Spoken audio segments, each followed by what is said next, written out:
मछली पकड़ने के लिए समुद्र में गया।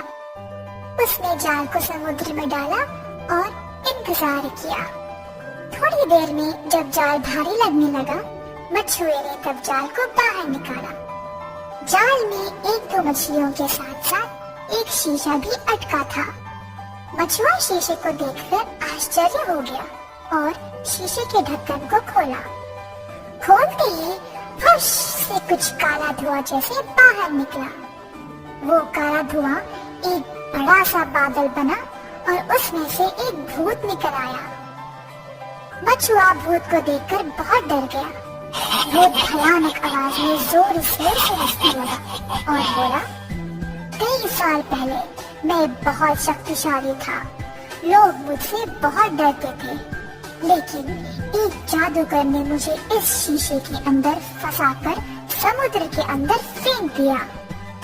बहुत सालों तक मैंने बाहर निकलने की कोशिश की, लेकिन मैं असफल रहा।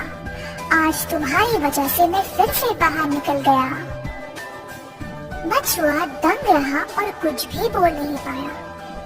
भूत फिर से बोलने लगा, परंतु मानव, अब मुझे तुम्हें मारना पड़ेगा। मेरे इस शीशे से आजाद होने के बारे में सिर्फ तुम जानते हो। मछुआ भयभीत हो गया। तब उसको अपने दादाजी की एक कहानी याद आई। फिर उसने बोला, प्रेतात्मा, मैं जानता हूँ कि तुम मेरी जान लेने वाले हो, लेकिन मेरी एक आखिरी ख्वाहिश है। भूत गुस्से से पूछा, क्या है तुम्हारी आखिरी ख्वाहिश? जल्दी बताओ। मछुआ बोला, प्रेतात्मा, तुम इतने बड़े पर्वत जैसे हो।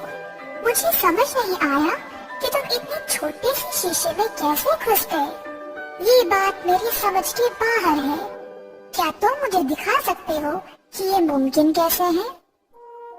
वो बहुत सालों बाद बाहर निकलने की खुशी में अपनी बुद्धि खो बैठा और मछुए को उसके सवाल का जवाब देना चाहा।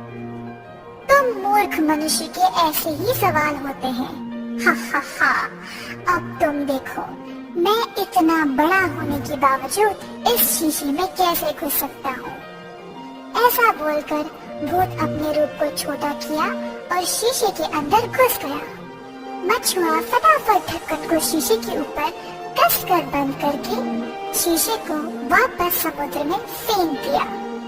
बुद्धिमान मछुए को भूत से आखिर में छुटकारा मिल गया।